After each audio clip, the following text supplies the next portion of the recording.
Hi everyone, this is Kelly and I am here to do a review or a look through of the Rainbow Kipper by Tony Poole and Stephen Bright. Mr. Stephen, I consider him to be a friend in the internet world. I think he is a intelligent and sweet human being, and I just love his energy so much. Tony, I don't know, and I say that in quotes, not like I know Stephen, but I feel like I know Stephen, right? I don't know as well, although I know of her work. I have definitely seen her out and about in the internet world and have worked with and reviewed her book on Kipper, as well as her other deck that she has on Kipper. I'll put a link to that in the description box below. And so she's very much given a lot to increase the understanding of Kipper in English, because really before that wasn't much, aka when I first got her book, I think there was only one other book that was in English. So it's been a joy to see another deck coming out, especially because I knew, given Stephen's deck, he also has created a tarot deck, and because of that was all using silhouettes, and Stephen had shown me a couple of the cards when he was first starting of this. I knew it was going to be along that vein of the silhouette look, which really leaves sort of things open, so that even though it's modern, which is generally not my jam, like I have a couple that break out of that mold, but for the most part I don't work a lot with modern style decks. I do like I work better with modern decks when they are like this, with silhouette and a little bit more open, to being less, oh yeah, this is super modern. It's just me. There's nothing wrong with modern decks. Some people love them. It's just personal preference. So I'm very excited to see this come out. My very first deck would have it would have been one of these decks. I think this was this Mystical Kipper may have been my first Kipper deck, because there weren't a lot that you could access in the United States. I ended up getting this from Germany. My friend Quilfin, who is German, she helped me to get those through a German site, and then she actually ended up getting it sent to her and then sending it to me because it was cheaper than me purchasing it from the place, and it was like triple the cost of the deck for the place to ship it. So anyways, this I'm guessing that I got this second, because at the time, now I believe you can get this on US Amazon now, but at the time you couldn't, and I think this was the only Kipper deck that I could get. Now this is not a deck that I use. I definitely, of all of the decks that I have, I find this to be the most problematic, just in terms of changes to directions, and I think it's beautiful, but it is not a Kipper deck that I use. But it was my first one, so I obviously keep it. And then again, the German version, or the original. Now this isn't the original, this is the based off of the 1920 version, in which all of the plates, except for one, were swapped, and so the directions have swapped, but they're all consistent, other than the lovely guy, the lovely military person who wasn't, but they were all swapped. It doesn't change the fact of how they're going to read. You're just going to follow the directions as they are. And while there was only one printing, in my understanding, I think 1890, there was one printing in which they were done the other way, which we're going to talk about, and then everything after that was printed in this way. So while this may not have been the original directions, it certainly has a long history, right, of people using this deck going in these directions, and people can get wonderful readings that way as well. So it's not going to affect your readings, it just means they're going in another direction, right? But it's an interesting little tidbit. I actually quite like this deck because of that little history. I like when there are errors in decks that kind of shift things up a little bit. I think if they feel like sort of fortuitous happenstance, right? So I love that. Whoops, one's in here. here. I'll probably leave this out because I do want to talk about directions here. So we'll leave that out. So that is the original Kipper, but it's the 1920 images. So the same images as the 1890, just flipped in looking in a different direction. So that's that. Put those out of the way. So that was first. Then I got that one, which was my primary one for a while. And then the fin de seal, I don't know how to say this correctly, I slaughter it every time, was my third. And then this became, as you can probably see, my very well used one. Now, there are still some shifts here in directions. You do sometimes have to look like, okay, well, where is he looking? Like, you know, instead of seeing him looking straight out, like, is he kind of looking that way and she's kind of looking that way? And so you kind of have to stretch a little bit on directionality. So there were just, then some I just really like the way the directions were set out, but there definitely are some problematic in terms of changing the directions. Now, you know, I'm not going to go into a big thing about directions and things like that. Again, I will put the link to the other video that I made reviewing this deck, which we'll talk about in a minute, as well as the book that goes with this, because I go into that more and I don't want to repeat myself. But while Lenormand, you know, people do use directionality in Lenormand, I use a lot more proximity in Lenormand. And so while we've lost a lot of directionality in Lenormand decks, modern ones, because they flip-flop all around, every deck might be looking in a different direction, the horse may going this way, that way, the other way, same thing with the ship, is the book open, is the book closed, like all of those types of cues are really skewed at this point with Lenormand. I think that, you know, we're going to have the same problem with Kipper, and I actually think it's a bigger problem with Kipper because directionality is much more part of the basic system in Kipper than I certainly use in terms of Lenormand. And so I think that, I hope that Kipper creators that are going to start making decks will listen and hear this and say direction is important. Be mindful and intentional about however you choose, whether you go this way or you go that way. Like, at least be mindful of the fact that directions are part of the system, and it was written into the you know, if somebody's behind this person or in front. But if you don't know who's behind and what's in front, that makes it very difficult, right? So I hope that as people create decks, more Kipper decks, that they'll be mindful of that. So this one isn't perfect, but I will say it's my favorite and most used. Now, I actually had to retire this one, and I have the mass market version over here that I use. But you know, my caveat is that I primarily read Kipper in the master method, and I've got videos about that, which I will link in the description box below. I mostly, you know, 90% of the time when I'm doing Kipper readings, that's the method I'm using.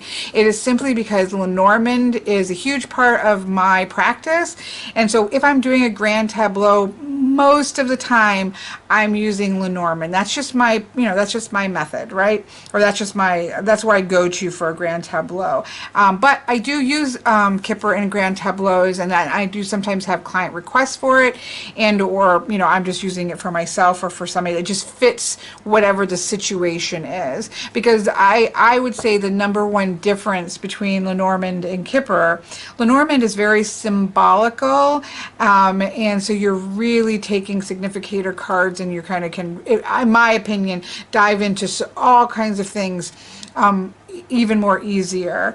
Whereas with Kipper, Kipper feels very situational. It's based on specific situations and what's happening, what's going on, personal interactions. It's a very situational deck, and that's where it really shines. And so sometimes that is needed, and so I'll do a grand tableau with that.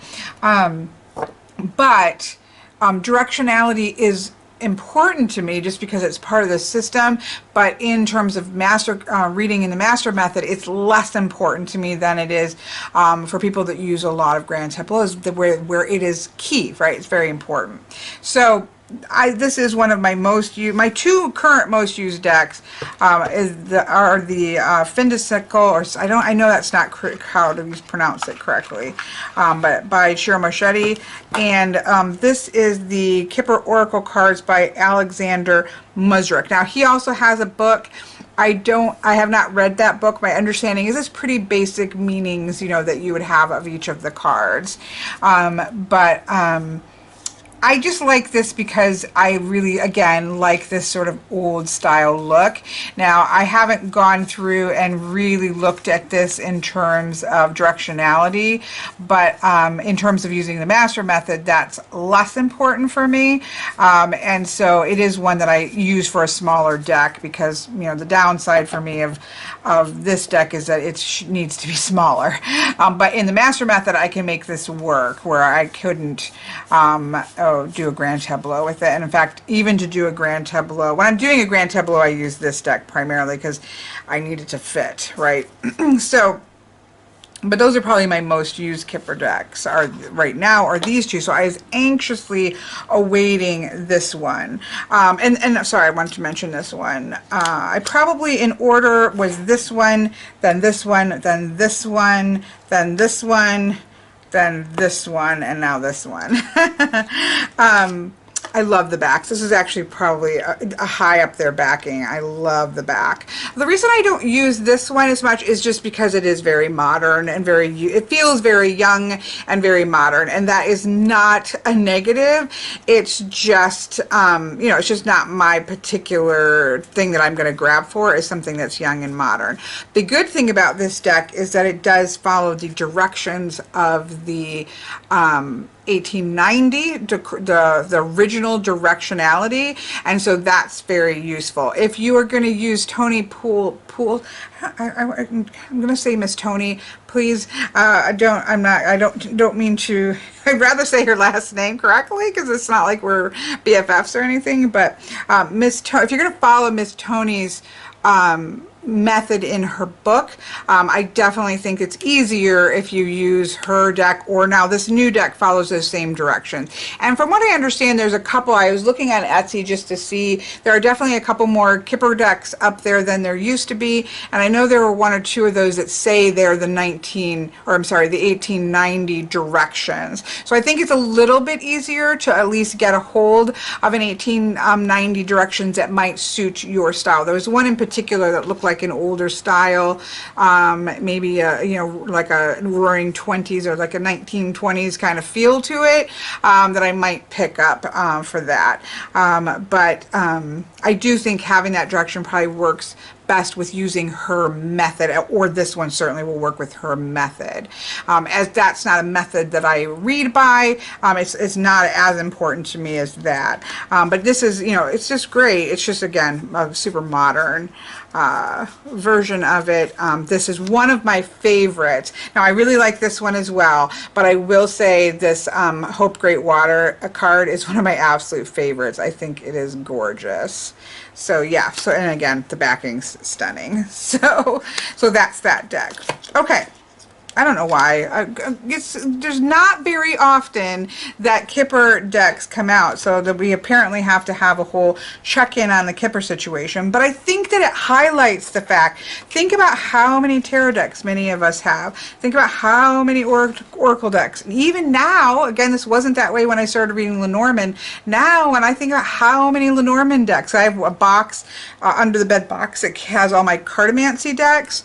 So I had pulled them out to get any of the Kipper decks that I have. You know, I'm pulling out Lenormand after Lenormand after Lenormand, right? And then a very small pile of Kipper. And so even compared to Lenormand, which used to have the same issue, we're looking at a very small number of decks. So it is a cause for celebration when a new deck comes out. Let me put these over here out of the way. So I'm going to leave this out though so that we can kind of compare those. Because that's one of the things I do look at with Kipper decks, is I do want the titles to somewhat, as much as possible, stay the way that I learned them, because then it throws me off. The Muzruk one, I think there are some ones that I'm not overly fond of the titles on. It's just one of those things you've got to kind of make compromises on, because there aren't so many decks out there. So I was very excited about this deck. So here, I'm going to zoom in here a little bit closer. This is published by, let me put my glasses back on. Caitlin. Yes. One. Yes. I don't know. I don't know who this is published by. We will see when we get into the book, I guess. Here we go. Red Feather, so that's Schiffer, which always does amazing boxes. They don't always do amazing cardstock, but they do amazing boxes, right? And so you can see from the back, if you take a look at Stephen's tarot deck, you'll definitely be able to recognize this. They would definitely go well together.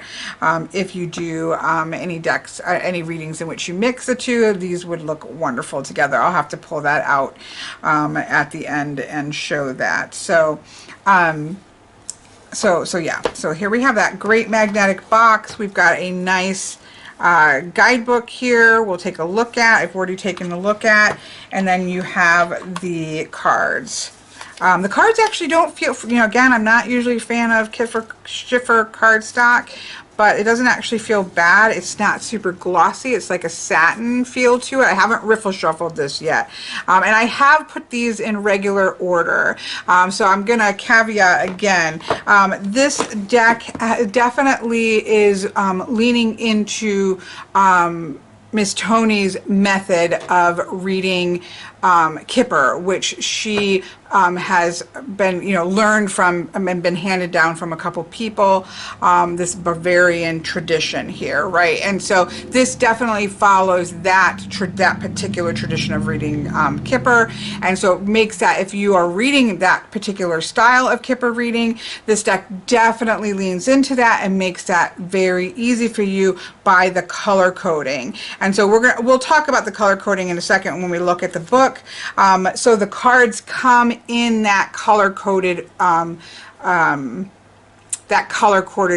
order, but that's not the style of Kipper that I read. I use directionality, but I don't use that particular method. I did want to see it in its kind of order that it comes in, to see whether that detracts from just using it outside of that, and it does not to me at all. And so these are, I'm going to look at these in order of 1 through 36, but it will come in order of in groupings of the color. So that's another little caveat there. Just in my approach to Kippers is just different than that. So you'll see, and I do love how, even though it has it color coded, so I thought, oh, well, that's going to make it hard for somebody to go find it because it's color coded. They have it really nicely laid out, because obviously the cards are very clearly what color they are, and so it's very easy to then find that and to find your position, find that right up in the book. So I do think they did a really good job with the contents. If you're going to not put things like 1 through 36, I think it is incumbent upon the creators to make it easy to access those pages, and they definitely do that, because number one, you can see the color coding along the top and go straight to that color, and they are in order. So, but for example, if it's yellow, right, it's in order 8, 14, 19, 24, like it's in numerical order within the color. So you just have to find that color and find it quickly, or you can just look here really quickly. So that's a big thumbs up for me, because I don't mind. I prefer like a 1 through 36 to easily grab, just so easy grab it. But if you're going to change it, then make it easy for the person to find it, and this 100% does. So I love that. I was happy to see that. obviously talks about how they met, and how they decided to make this color-coded Kipper system. Laid it out here so that you can see that all in its glory. Again, for me, as somebody who doesn't use this particular system, I don't find it at all interferes with the way that I would particularly read. They do give you extra people cards. I really someday hope that people cards go to just being non-people, that we just have a main character and one and a main character, two, a significant and a querent. I really starting to see that's what I did with my Lenormand deck, and you're definitely starting to see that a little bit in Lenormand, because I will say, as a professional reader, I don't ask people what their preferred significant gender is, and then some people may have prefer spectrum of genders. So eventually I would love to just see the male female significators go away, but if not, because the traditional deck does have, right, a male and a female card, and so in a way to honor that is to do it this way, where you can have two of each, right? So you have two males and two females, and they were of course wonderfully because obviously this Tony knows Kipper very well, and so she made sure to have all of the sets be able to face each other, which is super important, because I have seen that get mixed up at times. So if you're using two females, they'll face each other. If you're using two males, they'll face each other. You can use a male and a female, or a male and a female, and other male and a female, and they will face each other, and that's super important. Sometimes, again, I've seen that not done quite correctly, and that's not very helpful. So I love that. But for myself, I don't generally, I usually pick the two that I'm going to use. So I'll pick these two out, and I don't ever go back in and get other ones out, because I don't ask my clients that. So I will just generally pick the gender that they are, or that they say that they are, however they identify. I guess that's the best term. The gender they identify with, and then just say, I just explain it. I've never had an issue with it with Lenormand or Kipper. I explain, obviously this is a system coming out of a time period in which that male-female binary is definitely in place with the main character cards. This represents you, and the significant card just represents anybody who might be significant to you, male or female, or both, or everything in between, right? That's just a person that's significant to you. And I've never had anybody be offended by that. I think that they understand that when they come to get a Lenormand or a Kipper readings, but I always just point that out. This is you, or this is you, and this is whoever is significant to you. So that's how I handle it. I've never had an issue there. And again, because it's not, I don't, unless somebody offers it up. Now, if somebody offers it up saying, that they offer that information of who their significant would be, then of course I will go in and shift that. But if that's not offered up, it's not something that I ask. So that's how I deal with it, and I've never had an issue. So I do like that. Again, if we're not going to take the gender out of the main character cards, giving us these options are important, and making sure that they can all look at each other is important, and that obviously is nailed well straight on here. And again, I would expect that. Tony, obviously Miss Tony knows what she's doing with Kipper. She understands the importance of directionality, and so those types of little problems aren't going to show up, which is awesome.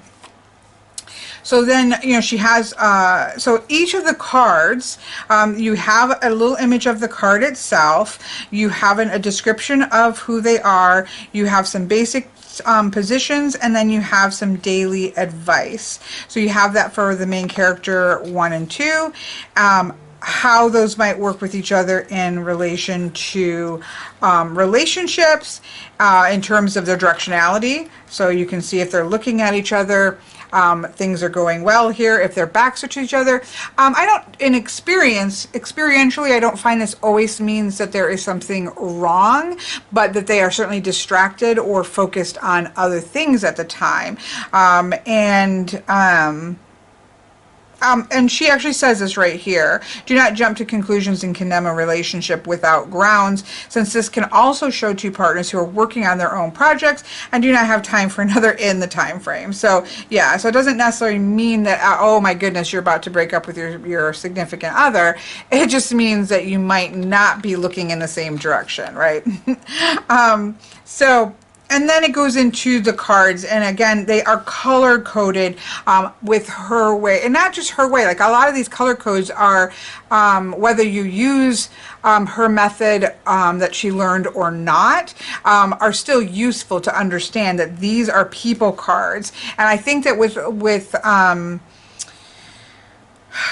Kipper, there are cards that people assume are people cards that aren't necessarily people cards. So one of the things I do like about this is that it really highlights, if you're getting another card, it's not necessarily a person card, but it may be more representative. For example, the best example would be the false person card, which isn't necessarily a person, it's a situation that is, and I think in this deck they renamed that to dishonesty, which I actually do like that shift, because it takes it away from it being a specific person, because a lot of times it's a situation, not necessarily a specific person, but people tend to mistake, and it has to be a person. They get fixated on it have to be a person. So I think that whether you use Miss Tony's method or not, it's useful to have it highlighted, the fact that these are people cards, right?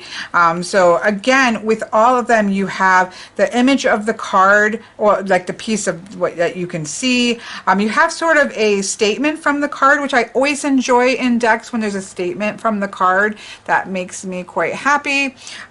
You have a description here. You have a placement, you know, if it's in front, what's behind him, that type of thing, a piece of daily advice, and then if it's in a positive light, what it would be, and whether it's in a negative light, what that might look like, to give you some ideas of what those things might look like. So I think a great descriptor of Kipper cards, individual messages, when again, there's not many out there in English, right? So we can treasure these types of things very much. So it goes through each of the people cards.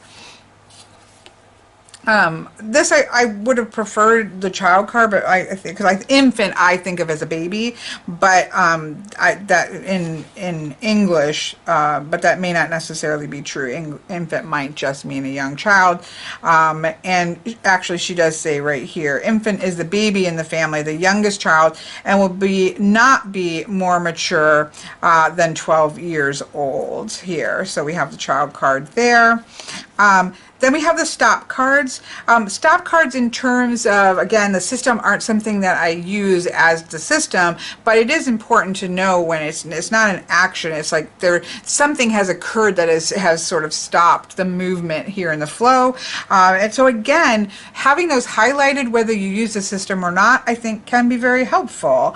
I think that some people might think, oh, red, these are the negative cards. These are not the negative cards. These are just, stop on a stoplight, right, or a stop sign. There's something about this in which the energy isn't moving at the moment. It is stopped and it is doing something in that space. It's not going this way or that way. And so again, whether you use the method or not, I think being reminded of that in a reading and being able to see clusters of movement would be very, very useful. So we have that going through there with the stop cards. And then we have blue for actual movement. These are the moving cards, like the journey card and the change card. We're giving a gift, and the long road card. These are very much cards that are in movement here. And then again, we're going to walk through all these cards. I'm just kind of walking through their color coordinations. They put pink as the connector cards, and these are where you see couples. And what I love is that, because again, the people creating the deck actually use and know Kipper, especially Miss Tony. I don't know how much Stephen used Kipper beforehand. I can't remember if I've seen him talking about Kipper or not, but certainly as the artist and being able to work with Tony. So having people that are being mindful of these things help, right? So having a person card, or even other cards that don't normally have multiple people in it, can confuse the, the situation. You want to clearly see what's happening. And so there shouldn't be two people in cards, that it doesn't make sense. And so that's again the joy of having decks created by people who know the system. So we have the connector cards. So, cards on either side of these are going to be connected by this card, and you can clearly see that with the two people that are there. And then they have green for cause and effect, things that happen for a reason. And again, whether you use a system or not, I think being aware of that, it just highlights it. I think it's very useful. And then it goes into readings. And she gives a 1 card. I don't ever pull a 1 card in Kipper or Lenormand, but you certainly obviously can. I always like to have at least 3. That's just my personal choice. A daily spread with a 3 card examples there, a cross spread example for a spread, a what it is spread. I quite liked this one. I thought that was great. And then this is an example being used for kind of her system of how she reads the cards, or how she, again, it's a traditional system that was handed down to her, that she references. At first, when I first got to this, when I was just flipping through the book, I'm like, what? There's nothing described about what that is. But when you go to the journey description, it references this so that you can see it. And the same thing with the fatality card, it references this so that she can explain what cards you're going to be paying attention to and the directionality there. And so that's what those are at the end. When I hadn't read through them all, and had just saw that, I was kind of like, what? Why are those there by themselves? But that's why. So again, a great guidebook. I mean, I would expect that to be the case, because Miss Tony's written an entire book on Kipper, and so I would expect there to be a good guidebook there. One of the things I do like is that there is a section on the imagery on some of these that I really like, because it really explains why is this imagery set this way, and so I quite like that, so that you can connect to that imagery, and so that just helps you to remember when you can connect to what is the image on the card and why that's there. That can really help you to memorize, if you're new to Kipper, to memorize what that card can mean. So great little guidebook there. Not little, it's a nice chunky guy. In my opinion, that's a good size guidebook, and again, really well laid out and beautiful. So there we have that. Okay. So then I'm gonna put I'll put these here though so you can see them both. So let's zoom in here even closer. Whoops, sorry, moved my thing. Here are the fronts. Obviously we'll look at all the fronts. Here's the back, which are really beautiful. I like the text, and you see this sometimes in some of the silhouettes. There'll be text in there. I just think it's really pretty. And I like the wheel there. It kind of feels like Fortune's wheel, like you're reading people's fortunes, right? And that kind of the spin of the wheel, the turn of the dice, or the cast of the dice. So I quite love that. You can see, just kind of fanning them out, that the Significator cards will stand out. These cards are just what they are. They are Significator cards. Again, this isn't a Kipper. I'm going to try very hard not to turn this into a Kipper lesson, but Significator cards don't mean anything in Kipper in and of themselves. They are they signify the person and what direction you're going to start reading, especially if you're doing a grand tableau. So so I do like that they stand out as like framed silhouettes versus these in the situations, because these are the situations we're reading about these people. So I like that, because they're going to stand out very, very nicely in a grand tableau. So you have, again, 2 sets of male and female that will look at each other. And obviously we can see that we have some different races here. And then we have the 2 genders, and then we have these 2 sets of male and female genders that look at each other. And then you can do 2 males and have them looking at each other, or you can do two females and have them looking at each other. And again, that looking at each other is important. And so, but as I think Tony even references in the book, you do need to make sure that you pick a set and put the other two back. Like, you don't want both in there. It's for you to choose which ones you want to keep in the deck, depending on who you're reading for, if you're reading for yourself, what most references for you. So that's that. I like how they stand out from the rest of the cards. And I'm going to hold these. I just find with littler decks, it tends to be easier for me to flip through them this way. So that's how I'm going to do it. I hope it's not too wiggly. So here we have the marriage card. Again, we have two people. They're facing each other. I like the silhouettes here. It's just a nice clean way to look. It's modern looking, but I don't feel it's too modern for me. So then we have the convene card, which would be the meeting card, or is how I would read it, but convene makes sense. It's a coming together. One of the things that I like is that, well, two things. One, you know, we have the marriage card here, and we obviously have a male-female couple here. The convene card can be about romance and friendship and business associations.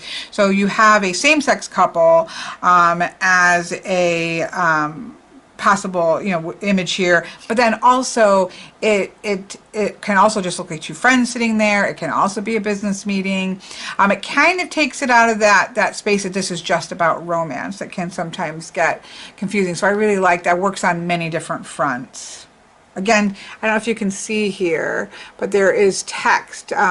Stephen uses texts within the actual colors and backgrounds, and sometimes I think I saw one or two of them that were in the silhouettes. Excuse me. And I really like that touch. It's really pretty.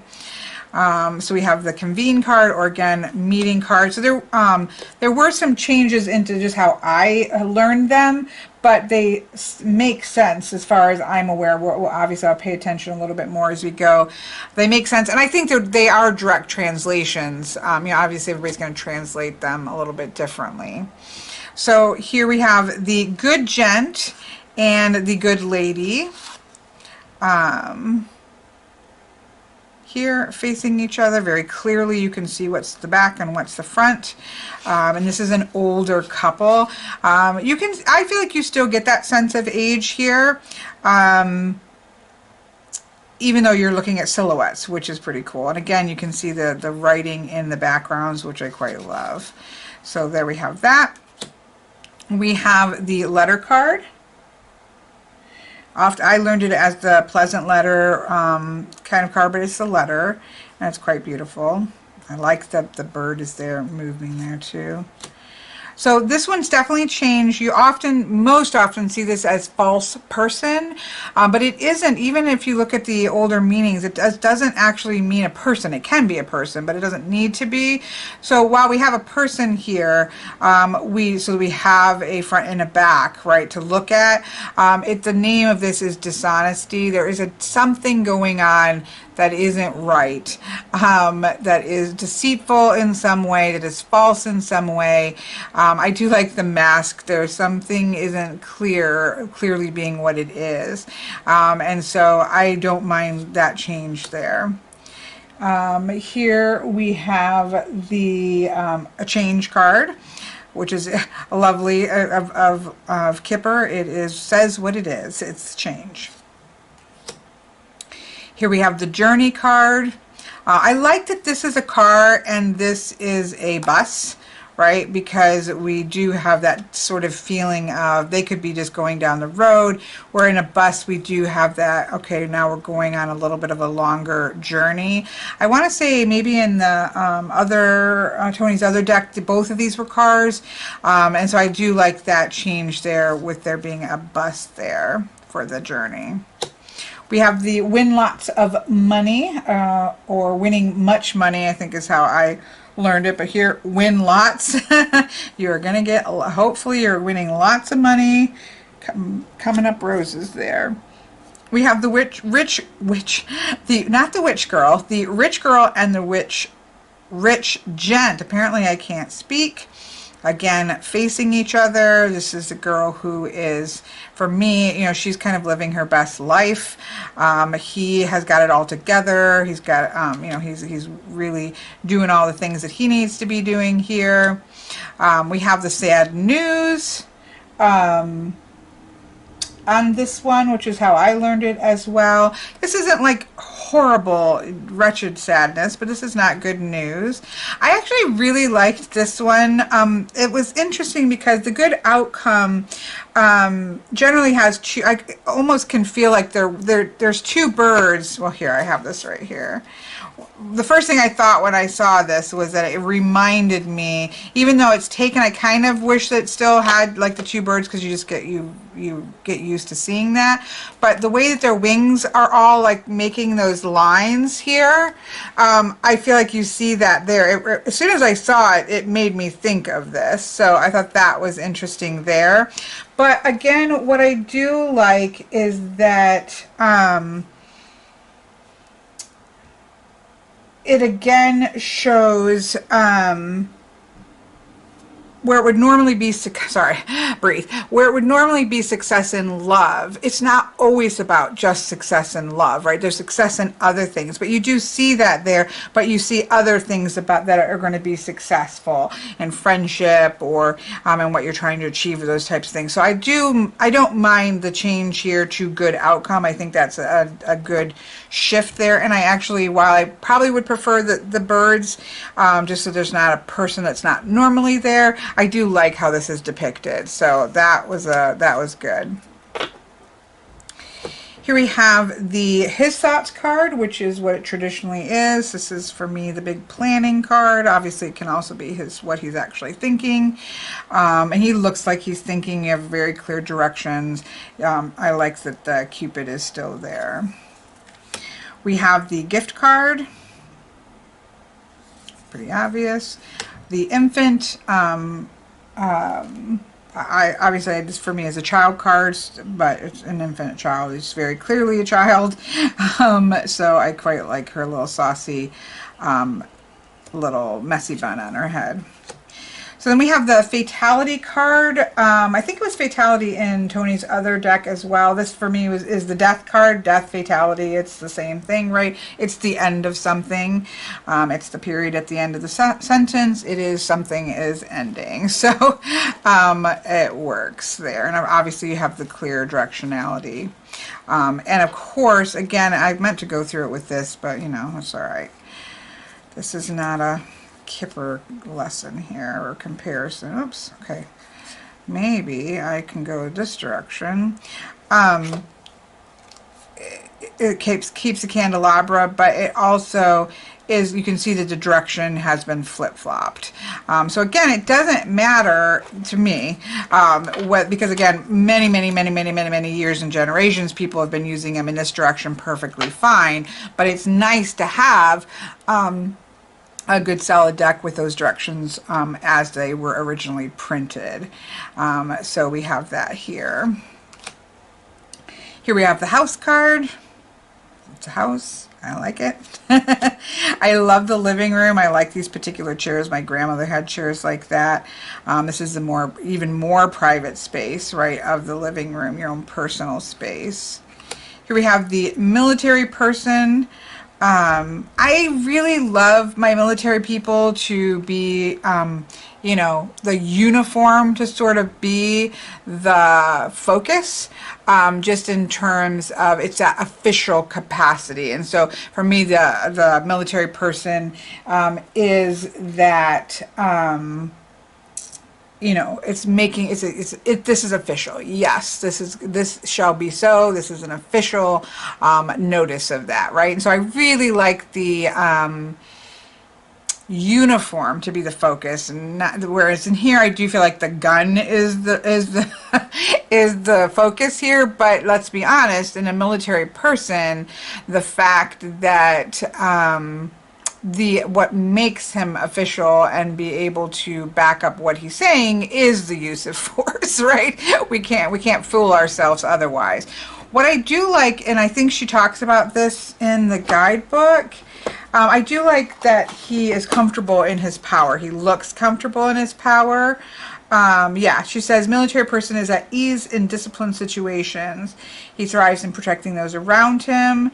To the outside world, he may appear assertive, strict, and even aggressive at times, but in his heart, he needs this stance to overcome and protect himself from his enemies and to protect other people from their energies or from their enemies as well. So, so yeah, so I do like the action. They even say in the image. I'm assuming that Tony wrote this only because, again, she's written a guidebook. I don't know if it says, that he was the artist and she's the writer. But my assumption is that. I apologize if I'm incorrect there. But it says, it even says with the imagery that he is at ease and yet on guard. And so I do think that that works well. Even though my first reaction was, oh, I really wanted the silhouette of the uniform to stand out more. Here we have the court. I mean, it's a courthouse. That's what it should be. We have the thief, or theft, I'm sorry. Again, because we have somebody who knows what they're doing, it's very clear what's happening and where they're going. It's one of the cards in the fin de seal or sickle or whatever that is, the correct title of that is. The thief card, there's a bunch of people, and then there's a thief over here who's stealing out of the pockets of somebody. It makes it a little bit, again, if there's bunches of people when it's not a people card, so to speak, that can get confusing. So I like that this is very clear. We know where he's stolen from and, sort of where that's going. You see that clear line of sight, which I really like. Here we have high honors, obviously somebody who's graduated, college, that type of energy there. I love the high. I do love the original high honor card. I do like high honor cards that have like the two houses and that movement from the small house to the big house. That's my favorite, but this is very clear and works. Again, I kind of would have liked when there's not people in the original cards, for there to not be people in the deck. You know what I mean? That I think helps. Kipper already has a lot of people, and so keeping the people cards clearly people cards and not having people in the non-traditional non-traditional cards would be my preference. But most of the decks do have, I think about their soldiers, I know, in the one that are moving forward. So it's not a fault of this particular deck. It's just my preference. But I think this very clearly, this is somebody who's moving up in the world, and so that works.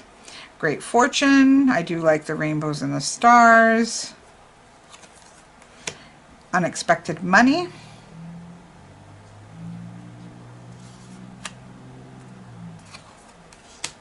Expectation. I was a little bit sad that this wasn't a woman, just because you have his hot thoughts, her thoughts. I'm just, again, traditionally that's how I see it. I totally get in modern decks shaking some of that up. I'm that mix of I like the new innovations and doing new things and trying new things, but then I also really, if it's a system I've just used and I always see the same thing, I like that continuity there. So that is neither here nor there. I love that they're looking out the window. I love that it's still called expectation. There is some time to wait. There's some patience there. There's some longing that is occurring. So yeah, it works very well. Here we have the prison. It's a prison. It will protect you or it will confine you, right? Consequences.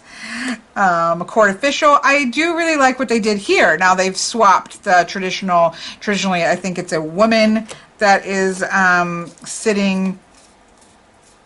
I've probably got these all whopper jawed now. Yeah, I was trying to keep them in order. Yeah, so there's a woman with the court official as a man, and so they have swapped that up to the woman being the court official with the man. So again, I like those plays on things. So it really is a funny juxtaposition of I enjoy those plays and those switches, but at the same time, I also enjoy sort of the uniformity of the way they are traditionally. It's just, it's a push-pull. Here we have the short illness. I actually really, really love this card. A lot of times this is mistaken, I feel like, for being like something horrible, like, oh my gosh, like they're on their deathbed, right? That kind of thing, where it really is a short illness, right? It isn't something, it's something that's minor, it's a short-term problem, that kind of thing. And so I do feel like she's sipping a cup of tea and he's kind of supporting her. I like the way this looks a lot. The next one is normally grief and adversity. This is named sorrow. I mean, I think that works. Sorrow is more than a short illness, right? And then you also have sorrow versus gloomy thoughts. So 32 is normally grief and adversity, and 33 is normally cloudy thoughts. And there's a difference, right? There's a difference between being confused, not really being able to see your way forward. You've got that dark cloud around your head, right? That kind of worry and things, versus something like sorrow, something that is much more overwhelming, something that is really impacting you. Those are different energies, and so I think that the titles work fine for this. Here we have the work card. Again, we have a modern worker. Maybe that's Stephen. I'm not saying it's Stephen, but I can see him creating the imagery here on his computer. I like it. Not many of us go out and plow fields or have horse carts or anything like that, so it works. Here we have the long way, which is normally the long road. We have a long road here. It works perfectly well. And then again, I love this particular card. It's just so clear and clean and hope-filled. I just really love it. I love the image of this. So yeah, I was actually really pleasantly surprised. Again, I knew I would love the artwork because I knew I'd seen a couple of the cards. I knew that, oh my goodness, apparently I can't. I knew that, I like Stephen's artwork. I like the silhouette style. I think it works really well for making things very clear, but also keeping them open. And that's what this deck feels like. But what I was worried about was that, again, I don't generally love modern decks. It's just not my jam. So I was kind of worried that this would be great, but too modern, where it wouldn't be something that I would reach for, and I don't have that sense at all. Let's give it a shuffle. It's got, I don't know if I pointed it out, it's got gilding on the edges. These are gonna definitely, I'm a riffle shuffler, and we'll see how they hold out over time. They don't have a bendy, so it's a little bit more of a stiffer, but there it goes. I think that's gonna break in actually really nice. Again, it's like a satin feel to it. It's not what that would probably be matte. I would say that that's matte, not satin. So I like the feel of these a lot.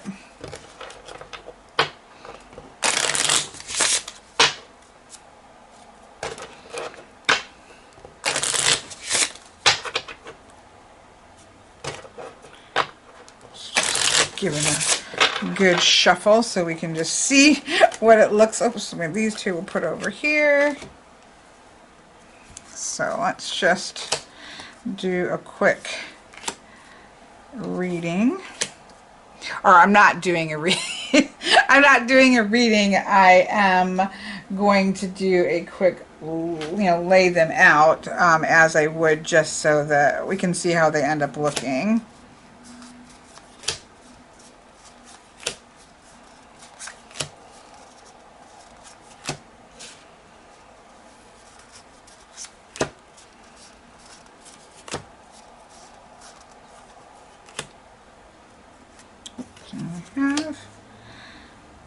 The next one.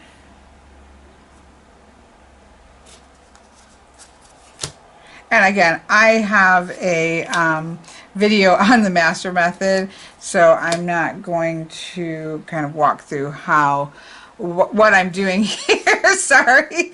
I will put a link to that below so that you can see that. Then we'll flip it over. So basically you're going through the deck 3 by 3, or I go through the deck 3 by 3, and then without shuffling it, you turn it back over and you go through the same, because as you pull out cards, that can release another master card to come forward. And so, and then if the next one that you pull, this is not, but none of these have been, but if you pull another one let's say is another master card, then you would keep pulling until you get a card. So you end up with oftentimes columns that are different heights. And you never know how many cards you're going to get, which is one of the things I love about it. I just really love this method of reading. Everybody reads as they're going to read, but this is definitely one of my favorite way to read Kipper.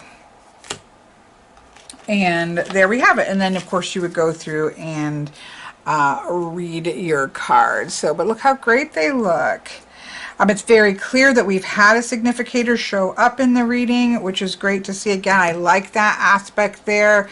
It also makes it very easy to shuffle, shuffle, shuffle. You can also see the people cards. I do like the color. Like, even though I don't read in the same method, right? I really like the color coordination, because I do think it is a good for scanning and skimming those things. And then again, if you were doing it in a tableau, which wouldn't fit, I'd have to move things out of the way. If you're doing it in a tableau, you would really be able to see those things. What was I going to do? Oh, this also makes it great for, if you're going to shuffle, shuffle, shuffle. So I do a lot with proximity. And so I wouldn't just pull out a significator and then pull a card on either side. I would always turn it over, shuffle, shuffle, shuffle, then go find, say, the lady card and see what card is on either side, and read it that way. And that's certainly, that's a way that I read a lot. And so that certainly makes it really easy to be skimming through here until you find the card and see what's on either side of it. So I do like that about it as well, with those main cards being that way. So yeah, I'm very, very, again, I don't want to say I'm surprised, because I expected that it was going to be a good deck. So that was an expectation, but I was worried that it would be too modern for me, and I actually don't feel that way. It's just that obviously it is modern, but it is not, because I think the silhouettes, the colors, while they are really beautiful, they are not, they're not overly vibrant. And again, sometimes I like that overly vibrant, but they're not. They're really beautiful in person. Like, this is a deck that I will definitely be working with. And so that is really exciting, because it is great to have a deck by somebody who reads Kipper, so the directionality is intact. It's the directionality, again, going back to the 1890, and you can't get many decks now, a couple more than I think you used to, but you didn't used to be able to get a deck like that. Like, you can't get the original that way. Like, I know Tony has a copy of it, but that's the general public can't get a copy of that. And so to have a nice deck that follows those directional lines, the original directional lines, there is nice to be able to have in one that's very usable in terms of reading. So I'm really excited. This has been a joy. Definitely a big thank you to Miss Tony and Mr. Steven for taking the time to give us a good solid Kipper deck. The more the merrier, right? Choices are a good thing to have, with the caveat that if you're going to be one of the merriers making a Kipper deck, to definitely pay attention to the directionality, because that is something that can actually break the system, right? And that's not something that we want to see. So there you go. I hope that you enjoyed this, and it was a joy to be able to look at this wonderful offering here by Miss Tony and Mr. Steven.